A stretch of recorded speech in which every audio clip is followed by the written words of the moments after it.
Avec sa voix atypique, ses vêtements de marin et son caractère difficile, Donald, de son nom complet Donald Fauntleroy Duck, est reconnaissable entre mille et a su s'imposer auprès de Mickey et Dingo au point de devenir une icône incontournable des studios Disney.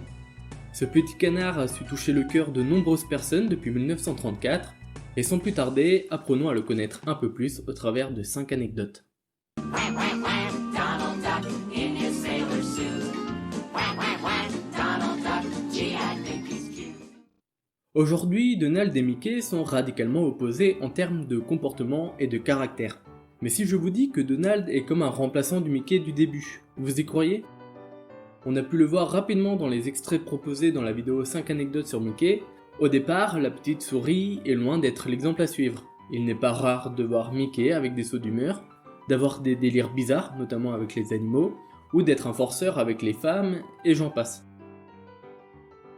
Mais Mickey ne cesse de gagner en popularité auprès du public et devient dès les années 30 un modèle pour la jeunesse américaine et représente la culture américaine dans le monde entier.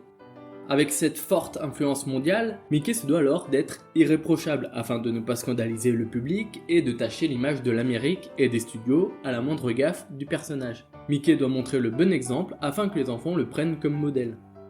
Dès lors, Donald, personnage récemment créé par les studios, va remplacer l'ancien Mickey. Il devient celui qui s'énerve à la moindre occasion, qui a un mauvais caractère, qui fait de nombreuses bêtises et qui n'hésite pas à user de ses mains pour résoudre un problème. Et dès 1937, Mickey sera de plus en plus relégué au second plan, au point même que tout le long de la Seconde Guerre mondiale, Mickey n'apparaît quasiment pas sur les écrans en dehors de Fantasia et de quelques petits rôles, tandis que Donald, lui, a sa première série télé en 1937, et il partage également une série avec Dingo dès 1938 intitulée Donald et Dingo. Et il fait aussi figure de propagande américaine lors de la Seconde Guerre mondiale, comme on a pu le voir dans la vidéo sur les inspirations de Chicken Little. Ainsi, à la fin des années 30, Donald est vu comme la vedette principale des studios, faisant de plus en plus de l'ombre à Mickey. Quack, quack, quack. Donald Duck in his sailor suit. Quack, quack, quack. Donald Duck, gee, I think he's cute. Une fois n'est pas coutume, parlons de la première apparition de Donald à l'écran. Car bien que le vilain petit canard de Disney a peu à peu remplacé le Mickey du début, il n'est pas pour autant créé dans cet unique but. Donald apparaît donc à l'écran pour la première fois le 9 juin 1934 dans un court-métrage non pas de la série Mickey, mais des Silly Symphonies intitulé The Wise Little Hen. Ce dessin animé nous raconte l'histoire d'une poule et de ses poussins qui cherchent de l'aide pour planter son maïs.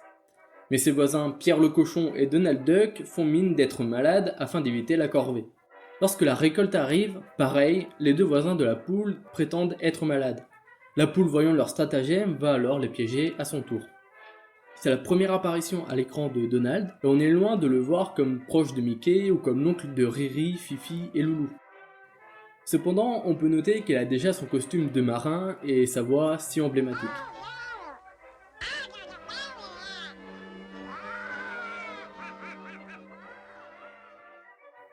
Bon, peut-être aviez-vous remarqué que je dis depuis tout à l'heure première apparition à l'écran. Ouais, car la première apparition de Donald en réalité a lieu en 1931, et elle ne se fait pas à l'écran, vous l'auriez deviné.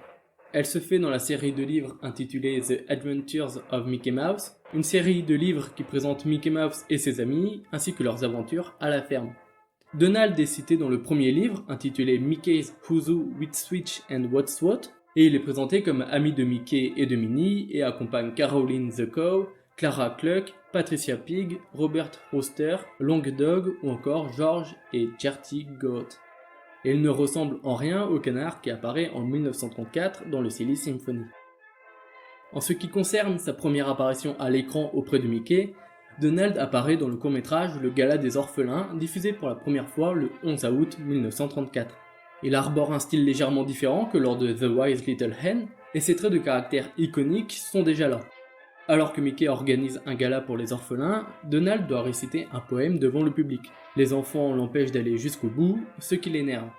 À la fin, il essaye de réciter un autre poème, mais il reçoit des projectiles. Il s'énerve à nouveau et pique une crise digne de Donald. Enfin, sa première apparition solo se fait le 16 janvier 1937 avec le court-métrage Don Donald qui marque le premier épisode de la série Donald Duck et dans lequel Donald essaye de courtiser sa bien-aimée.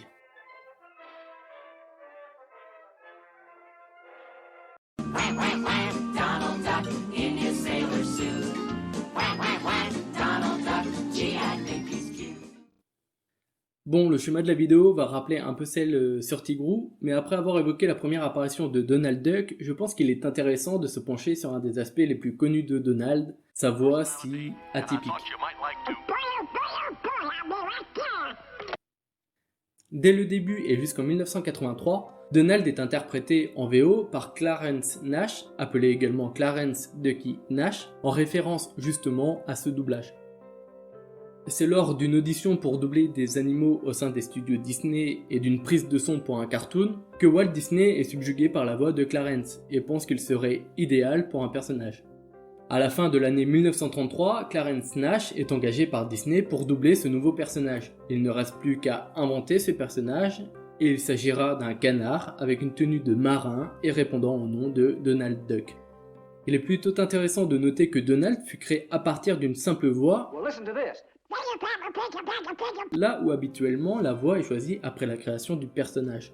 Cette anecdote renforce tellement la voix caractéristique du personnage car ça montre que la voix de Donald, c'est l'essence même du personnage et que c'est une partie intégrante du canard et sa voix c'est ce qui fait de lui Donald Duck. De 1934 à 1983, Clarence Nash aura doublé Donald plus de 150 fois. Il meurt en février 1985 et est remplacé par Tony Anselmo, qui a la dure tâche de succéder à cette voix légendaire. Ce qui est marrant, c'est que Tony Anselmo n'était pas du tout prédestiné à doubler Donald.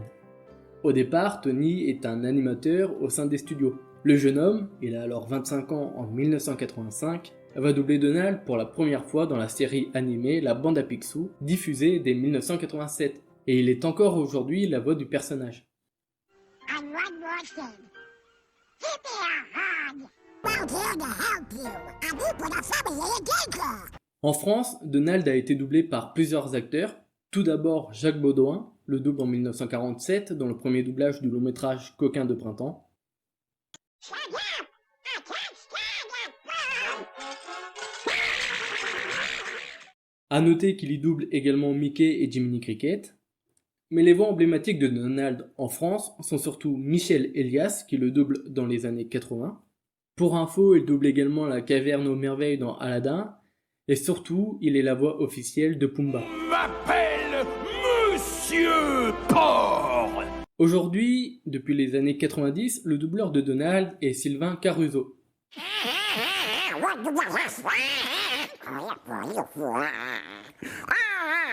Que vous connaissez sans doute aussi pour le doublage de Gollum dans Le Seigneur des Anneaux. Monsieur, les sorts que vous passez par là, ils l'ont attrapé. Coum, coum. Wham, wham, wham, Donald Duck in his sailor suit. Wham, wham, wham, Donald Duck, gee, I think he's cute. Si Donald est un personnage aussi développé et emblématique aujourd'hui, c'est grâce, en plus de sa voix, au travail acharné d'un grand nom, Carl Barks. Carl Barks est animateur chez Disney dès 1935 et travaille sur les différents projets du studio. Il va se démarquer auprès de Walt qui va finir par le faire travailler sur la série Donald Duck, notamment comme scénariste, et le premier cartoon issu de ce travail sera Invention moderne, diffusé le 29 mai 1937. Il continue ce travail jusqu'à sa démission en 1942, estimant que le côté propagande de Donald s'éloigne de ce qu'il aime faire, l'humour. Il aura alors accompagné la naissance du jeune canard en le propulsant comme figure phare des studios aux côtés de Mickey et de Dingo. Mais à peine a-t-il démissionné qu'il est embauché par la Western Publishing, un célèbre éditeur américain. Il est alors en charge d'écrire et de dessiner des aventures de Donald pour le format bande dessinée. Ainsi, de 1942 à 1967, Carl Barks va créer un véritable univers autour du jeune canard. C'est ainsi à lui qu'on doit la création de Donaldville, Duckburg en anglais, le lieu central de la plupart des péripéties de Donald, et il va créer aussi les proches de Donald comme Picsou, Gontran, Géo Trouve-Tout, Mystique ou encore les Raptous. Vu comme le père de Donald et son univers, Carl Barks pose alors les bases solides d'un monde qui sert encore de référence aujourd'hui pour y faire évoluer Donald et tous ses proches. Que ce soit en termes d'animation ou de bande dessinée, Carl Barks a indéniablement participé à l'émergence du personnage et à sa popularité. A noter que son travail a été complété dans les années 90 avec le travail de Don Rosa, appelé aussi l'héritier de Carl Barks. Don Rosa va notamment créer des suites directes aux histoires créées par Carl Barks et va développer l'arbre généalogique de Donald et développer la personnalité de Balthazar Picsou. Ces deux auteurs ont tellement apporté que aujourd'hui ce sont les plus populaires quand il s'agit de parler de Donald et de son univers. Wham, wham, wham, Donald Duck in his sailor suit. Wham, wham, wham, Donald Duck, gee, I think he's cute. Mickey a Minnie, Dingo a Gloria et Donald a Daisy. Les deux amants semblent aujourd'hui inséparables et on ne peut imaginer l'un sans l'autre. Cependant, Daisy n'est pas le premier amour de Donald. Ses premiers émois, Donald les connaît avec une dénommée Donna Duck, une canne mexicaine qui apparaît pour la première fois dans Don Donald, le premier épisode de la série Donald Duck dans lequel Donald essaye de la draguer.